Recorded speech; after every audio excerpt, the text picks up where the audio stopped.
By the time the transfer window finally clicked shut, a carefully constructed plan reached its climax. Paul Kiwior, the 25-year-old Polish defender, joined FC Porto on loan from Arsenal until the end of the season. So, a deal that feels like a deadline drama, but is in truth the visible finish to 4 months of pursuit. Porto's approach started long before the final hours. Their president travelled to London in April to set out a sporting project, and the club kept returning to the same argument.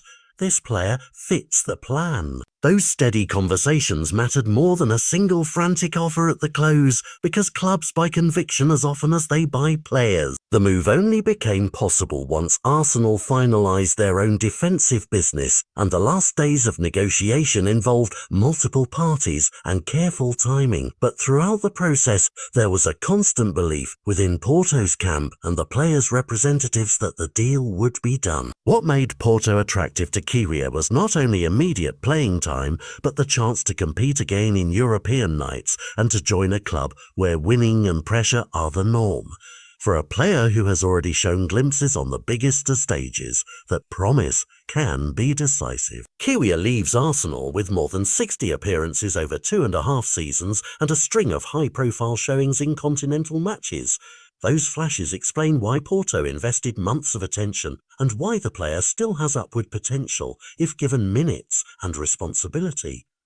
His tactical profile helps. Naturally a centre-back, he has been deployed as a left-back for club and country, which gives Porto flexibility to adapt systems and to use him on the left of a back four that can morph into a 5 when needed. That versatility has already been tested in recent national outings where he operated on the left, and sharing dressing room language with a compatriot in the squad should ease his transition. But transfers are as much psychology as they are paperwork. The months of targeted pursuit delivered a message: you will be wanted, you will be needed, and you will have a role. That kind of belief can unlock consistency. Porto's recruitment philosophy here is notable: patient, project-focused and personal, contrasting with headline-driven deadline buys.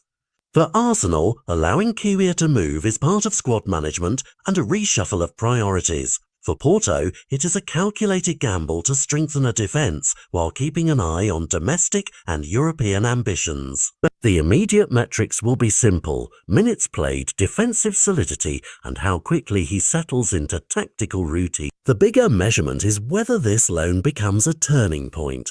Does Kiwior translate occasional brilliance into nightly reliability and become a pillar of Porto's backline, perhaps even part of a future Champions League push? Or does the move remain a short chapter in a career still searching for a defining run? In the coming weeks, every start will be scrutinised. Fans will look for composure on the ball, defensive positioning, and the leadership expected of players signed to shore up the squad.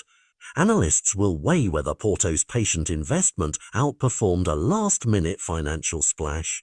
For now, supporters can feel the quiet excitement that accompanies a calculated arrival, a player with pedigree, flexibility, and a clear point to prove, while the final verdict waits on the pitch where minutes, tackles and results will convert a deadline day headline into either a masterstroke or a mere footnote. Watch the next fixtures closely.